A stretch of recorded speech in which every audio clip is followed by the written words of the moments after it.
What's up, Guardians? There are 10 days left until Edge of Fate, and today we are doing our exotic special tier list. Now, this list is probably the most competitive list that you'll have seen on the channel.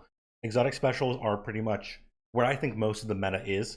There are some exotic heavies that have this defining niche of the meta, but you're only going to take one or two of these weapons in the exotic heavy slot, and the rest of you will probably be running exotic specials in most content. We have some exotic specials that straight up have power crept exotic heavies out of the game. So it is a very, very high tier list, and I think a lot of these are good things for you to look out for, things for you to chase. This is probably like your top priorities, apart from some things we'll talk about tomorrow in the exotic heavy list. So for those of you who aren't aware, this is going to be an end game focused list. We're talking expert plus, legend plus. If you're going into late game nightfalls or GMs or day one raids, master raids and stuff like that, these will be things that will serve you well in that kind of content. We are doing a top 10 because there are not a ton of weapons to choose from, so top 10 is much more comprehensive, and we are going to have a couple of honorable mentions. So our first honorable mention is going to be Fourth Horseman. This is one of the best like DPS weapons in the game. It has about no total damage at all, but if you know the situations where you're looking to use Fourth Horseman, it's irreplaceable for how much damage it can do in a very short amount of time. You are looking for some way to skip the reload because it does have 1 round per animation reloading, like a regular shotgun, and you got 5 rounds. So it's not amazing if you're manually reloading it, but you're looking for a way to have it auto load or hunter dodge or Icarus dash to get a reload off and then do a rotation, switch out, switch back to this, and get a bunch of damage in one burst. It is a full auto shotgun. It has a really high fire rate compared to all other shotguns. And your catalyst and your general perk is adding a 5th round to the magazine, and every round that you fire will increase your fire rate and your damage. There is this extra effect where getting a kill will reload part of the mag or the entire mag if it's a strong target, but you aren't really going to find times where that's proccing a lot, or you're already firing multiple shots, so you're probably not getting enough ammo back in to justify it. Or if you're using it in a boss rotation, you're not killing the boss with this anyways, so you don't get any benefit from that. It's not necessarily a bad exotic, but as you can see, I have like 33 kills on this, and I think most of those are probably a joke in some way. I don't know how they got there, but it is still a super strong option, and if you are willing to learn where to use it or how to use it and run it in a loadout, or what encounters you want to bring it into, right, because you can just put this on and rally to a flag, it has a very strong position for you to use it. If you don't have Fourth Horseman and you would like to get it, you can get it from the exotic kiosk for owning Shadowkeep. Now, our second honorable mention is probably the more controversial of the two, and that's going to be Izanagi's Burden. You're going to see, once we get into the top 10 list, exactly why Izzy's is down here instead of in the list. Izzy is a sniper rifle where you hold your reload button, you will pack an entire 4-round mag into one shot, and if you have the catalyst, that shot will do the damage of about 5 bullets. So this is a really amazing DPS option.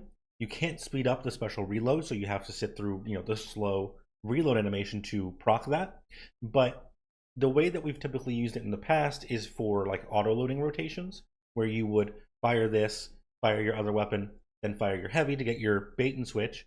Then while your rocket is getting stowed, you pull this back out, fire your shot, do your reload, and by the time you switch back to your rocket, auto loading would have procced. But since auto loading got nerfed, this is no longer like a really standard rotation that we can do reliably. So Izzy's kind of fallen off. It's not bad. It's still really good for bait and switch rotations. If you don't have another option that's on the list above that's going to be like really good for rotation, this is still a very strong pick. If you are running this, for a cataclysmic bait and switch combo, there's no problem with that. It's just much worse with rockets than it used to be. If you don't have Izanagi's Burden and you want Izanagi's Burden, you can get it from the exotic kiosk. You just have to own Forsaken. You can buy it with the Forsaken ciphers you get as a part of buying that, or you can just get some exotic ciphers and some Ascendant shards and buy it. Breaking into our official top 10 list, 10th place goes to Ager's Scepter. Now this thing is, yes, a trace rifle. However, I think you'll find it is a very unique and powerful trace rifle. We don't use this all the time. It is not something you bring into every single activity, but it is something we always bring to every single contest raid. Because Ager's is this unique brand of crowd control, kind of similar to how we used to use blinding GLs to blind enemies. Ager's will kill one red bar and then freeze anything nearby. Its main perk is the final blows, generating a slowing burst. It doesn't just slow, it freezes. If you are getting kills on frozen targets, it will reload the magazine, which is okay, but you don't really need that. The main benefit of this is while they are frozen, they aren't shooting you, and if they explode, they all hurt each other. So it really builds really well into stasis builds, or if you're running something like Consecration Slam, this is a great way to just freeze all the enemies to line them up for more collateral damage. On top of giving you this extra option with the Catalyst to use your super to charge the beam. When charged, it does more damage than Microcosm, but you do have to use your super to activate it. It'll also give you this ability to slow and freeze while shooting the beam, which is nice. It's reliable crowd control on a single tanky target that you would normally need a kill for, but typically you're just using this to get those freezes after killing a regular enemy. And you have so much ammo that you can run this in a double special loadout just to crowd control enemies, and it'll work flawlessly. If you haven't used Aegers in endgame, I do recommend you giving it a try because you'll realize it is very, very flexible. If you don't have Aegers, it is available from Beyond Light in the kiosk. Now in 9th place, we have some people's favorite weapon in the game. That's going to be Ergo Sum from the Pale Heart or the Final Shape post-campaign. This thing is very, very flexible. There are like 8 different exotic perks it can have, and it can roll in any of the light elements. It is a special ammo sword, so one of its things is that you have less ammo, and you get less ammo from bricks, but you can kind of ignore that because that's just kind of how ammo works in the game. The less your total ammo is, the less you get from bricks because it's based on the percentage of your ammo reserves. So you can kind of ignore that part. You just have less ammo because it's a sword and it's special. That said, the main drawback of this being a sword is you have to go in and you have to melee enemies. You have to sword them, and in harder content that is difficult.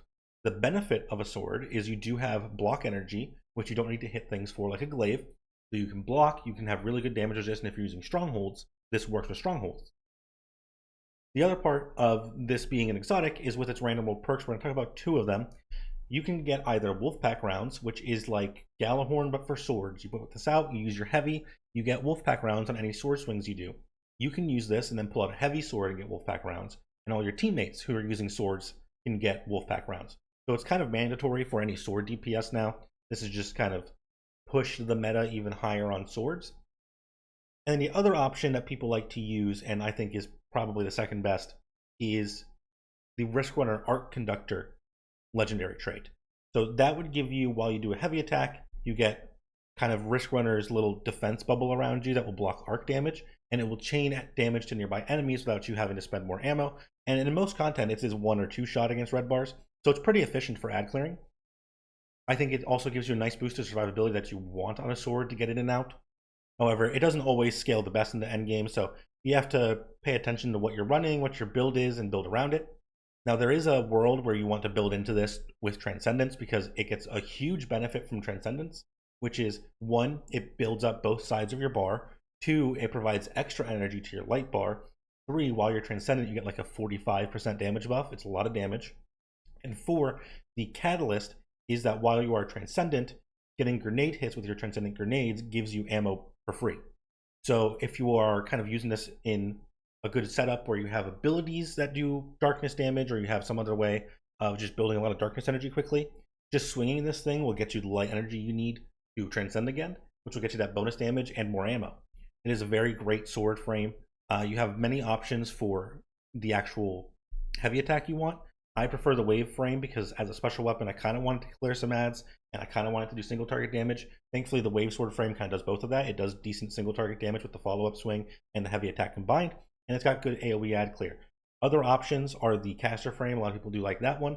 And I probably would think maybe the aggressive, I think it's the aggressive heavy slam one that the Titans use is also a good frame. But some of the other ones, even if you get subpar versions of the frame but you get the right perk, it's not that make or break.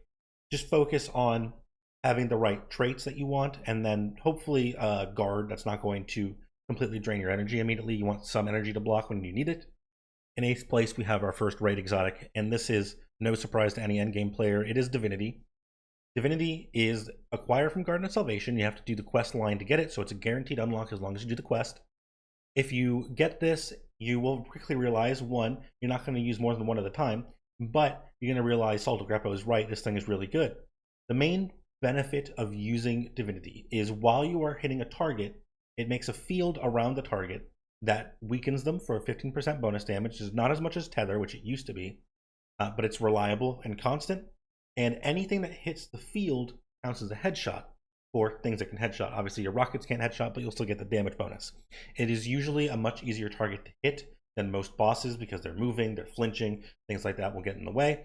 So the bubble is just a much more reliable way to put damage into a target. And it does stun overloads, and it does get some more damage for how long you have judgment on them, but you're not really using it for anything other than making a headshot box and getting bonus damage. And that is more than enough to get it on the top 10 list. It is pretty much a requirement in any day one raid, most master raids, and it's still a really flexible choice to bring into GMs for the overload effect that's intrinsic on it. On top of, if you're a Xeno Warlock, you get to mark a target, your teammates do bonus damage to it, that'll spawn them heavy and you green, so you never run out of ammo on it. Very, very strong combo into pretty much any content you can think of. In 7th place, we have a reliable, consistent weapon that's kind of fallen out of favor, but I think a lot of you will still enjoy this weapon and remember it if you have gotten it before, and that's Wither Horde. This is from Season of Arrivals, so if you have Shadowkeep, you can buy it from the kiosk. It is a kinetic, basically area denial frame. It's more of the original version of that, and area denials will become a spin-off of this, where when you shoot this onto the ground, it shoots one projectile, but it makes one big pool that does blight damage, which is just kinetic, over time. Now, it has been nerfed in the past so that that pool doesn't last as long, but it is still plenty good enough to trap doorways in like raids or other places where you can consistently know where the enemies are spawning.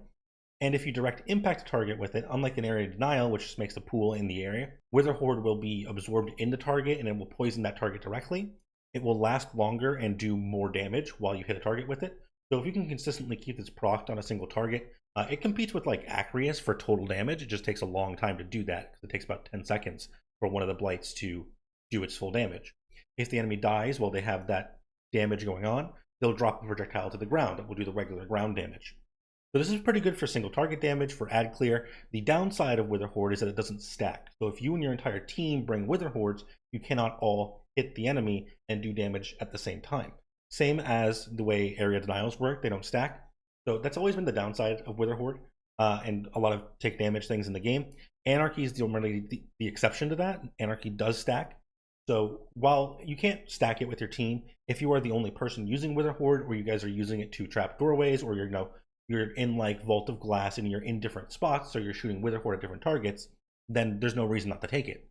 It is a consistent, powerful contributor to your damage and your ad clear, and the catalyst is all but mandatory. If you haven't gotten the catalyst, I am so sorry for you. You're gonna have to play a lot of Crucible and a lot of other things. It is one of the grindiest catalysts to get done, but it's basically auto-loading holster and some extra handling, which is exactly what you want in this thing, because you fire it, put it away, and then you don't think about it again until you pull it out when it's already reloaded. The reload speed normally is slow, so it is one of the best catalysts in the game, comparable to like Ariana's catalyst, which is also auto-loading holster, funnily enough. So yeah, Wither Horde, if you are able to get this, I think you will greatly enjoy it if you haven't used it before. In 6th place, we have another endgame focused one. This is going to be Icebreaker from Vesper's Host. If you have not played Vesper's Host before, it is a grindier kind of dungeon. Not as bad as Ghost of the Deep in my opinion. Like the boss phase has some issues if you're not in well, but this weapon is kind of worth it. It is a sniper rifle, and it's part of the reason that Izzy's is no longer in this top 10 list. Technically, in the time that it takes you to pull out Icebreaker, shoot it, and put it back away, you have done about the same damage per second as you would with an Izzy's and then doing the reload. So for swap rotations like that, Icebreaker has kind of moved up for its place, but that's not like its main appeal. The main appeal of Icebreaker is that it generates its own ammo. It doesn't have any reserves. You don't reload this thing.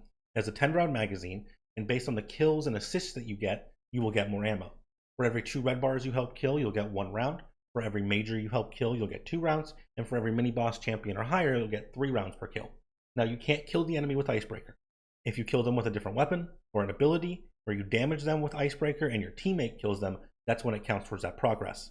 Now, the other major effect of this thing is, like the name implies, when you hit a frozen target and you shatter them, or you get a headshot kill, you will cause an ignition.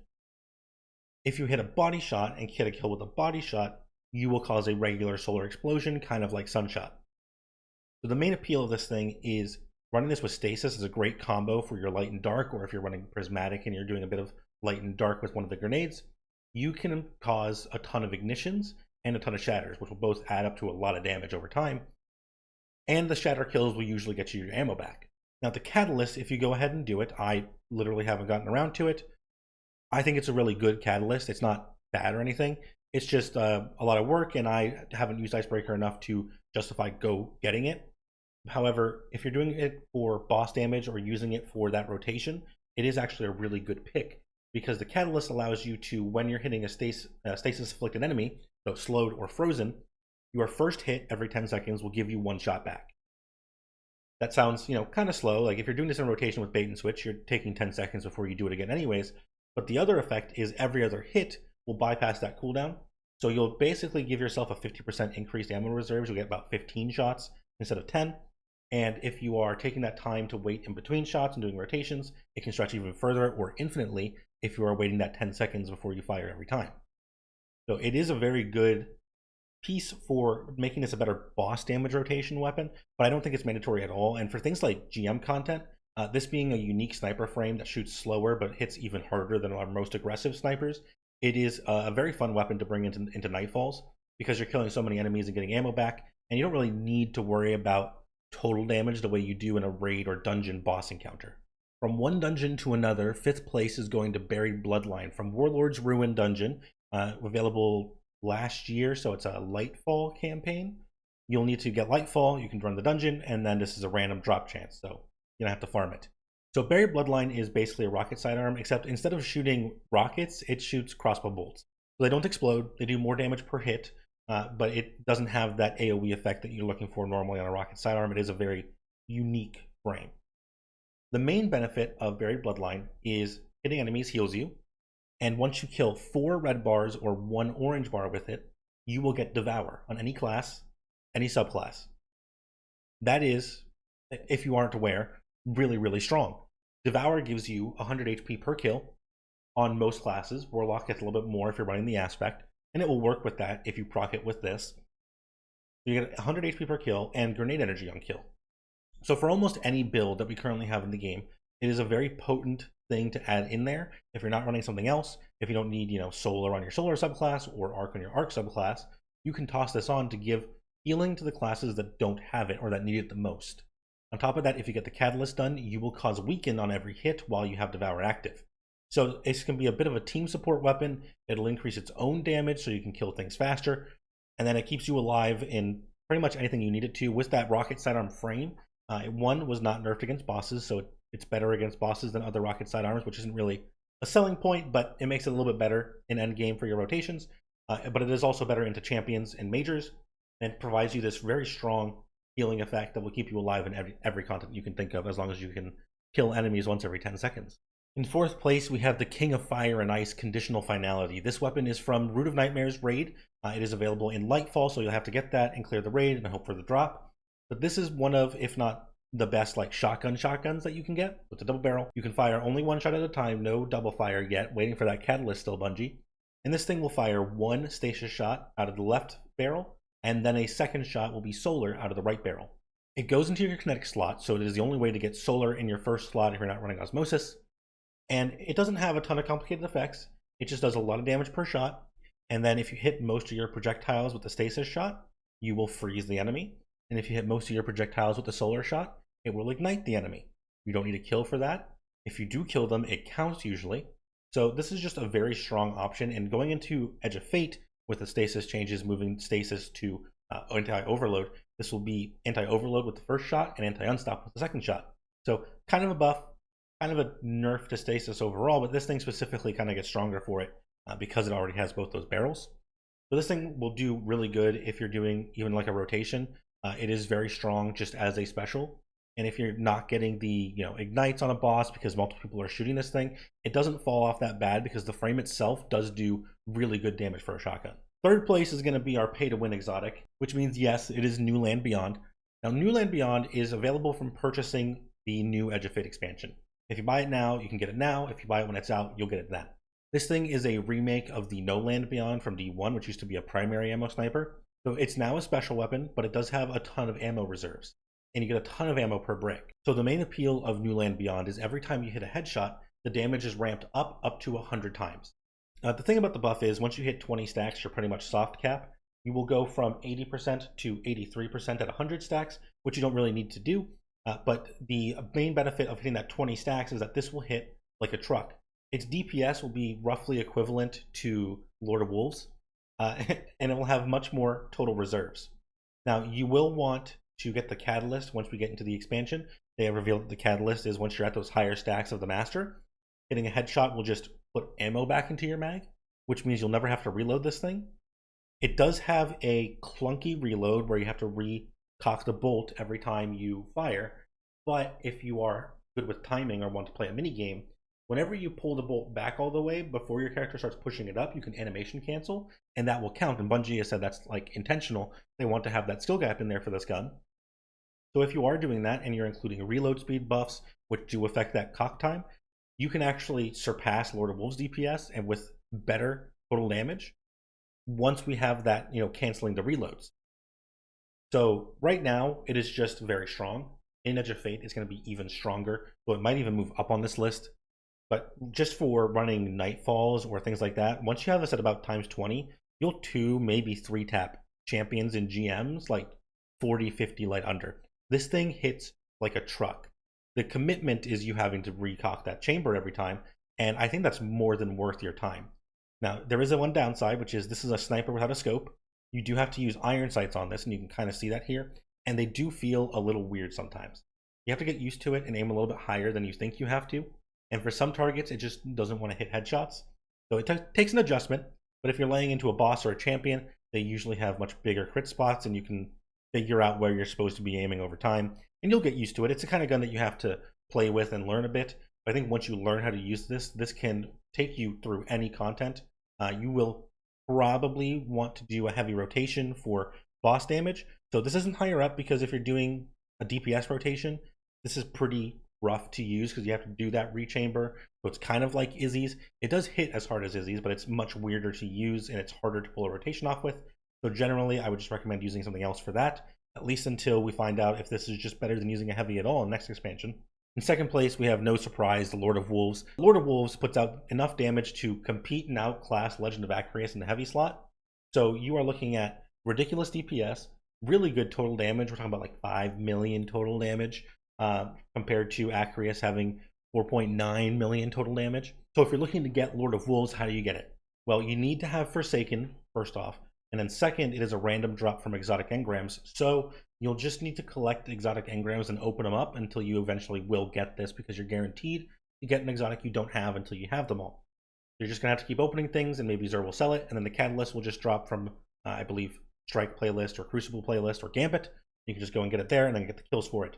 Yes, it is a little bit of a grind if you don't already have it, but you can do the Strike playlist and the Crucible playlist, which drop exotic engrams guaranteed. You can do Lost Sectors, you can do high tier nightfalls to get drops, and you'll pretty consistently earn exotics while you're playing, or from your season pass as well. Just opening those up, you're guaranteed to get new stuff.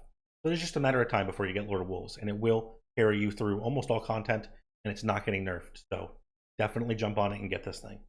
Now, the main benefit of this thing is, one, that it's special and you have a ton of ammo. We're talking like 240 rounds. It does shoot in a 5-round burst, so you'll have to adapt to that. It's more of like a pulse rifle than a shotgun when you're ADS'd. When you hip fire, you have much wider spread, but you also get more damage and more fire rate and bonus crit percentages. You do have to hit your crits to compete with Acreus, so if you're not using a div bubble or you're too far away, this will fall off slightly. But if you're using this just to kill champions or you're running nightfalls with this thing, it slays out. This thing is disgusting. You will rack up kills, and if you're just running enough orb generation to fill up your stacks, you can just do special ammo finishers to keep this thing topped off, and you'll never have to worry about ammo again. You do need the catalyst for this thing to work, because the catalyst does increase your damage and it'll let you apply Scorch on the hipfire. So that will let you get ignitions off in the entire mag. It takes about 1 mag to do an ignition. So it doesn't scale the best if you have multiple people running it, because the ignitions can't happen at the same time, but you can all contribute to doing the ignitions. Well, there'll still be more often. There is just a slight curve where it doesn't scale as well.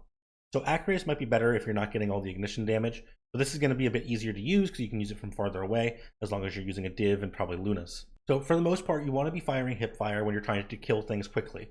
But you do have the option of doing ADS to clear ads out, because if you're ADS, you won't fire as fast and you won't do as much damage. but you're going to have much tighter spread, so it's going to be pretty much a pulse rifle while you're ADS'd. And you do get the benefit from the catalyst of while you're ADS'd, you basically have incandescent. So it doubles as this really disgusting close range shotgun while you're hip firing, and a decent mid-range half pulse rifle while you're ADS'd. And that is to emulate the first place on this list, which inspired the reworked Lord of Wolves, which we will get to right now. Our best exotic special weapon should be no surprise. It is so good from Episode Echoes that Xur is selling it right now in the tower, and that is Choir of One. If you do not have this thing crafted already, go talk to Xur and pick it up. I don't know if the red border is available or if it just gives you the base version, but it almost doesn't matter. Just go ahead and grab this thing just so you have it. If you can, please get Episode Echoes, run it, and do the exotic mission and get the catalyst for this thing, because the crafted version is better. You can do things like I have done here with Flared Magwell to increase your reload speed, which you don't have at base, and then you can get the catalyst, which gives you multiple different traits that you can equip here. The regular projectile version of this weapon is while you're ADS'd, it is a special auto rifle that shoots slower than most autos, but does much more damage than those autos. It has very long range, almost no fall off on this thing. But its total damage while you're ADS'd is comparable to heavies. It's slow. It's not a DPS monster while you're ADS'd like this, but it does have some of the best total ammo damage on a special weapon in the game.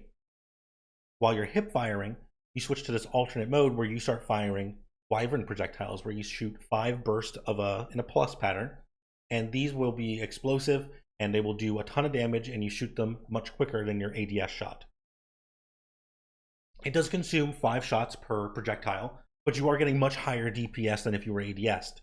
So while you're hip firing, this thing will destroy bosses, champions, anything smaller than that. You pretty much don't even need to.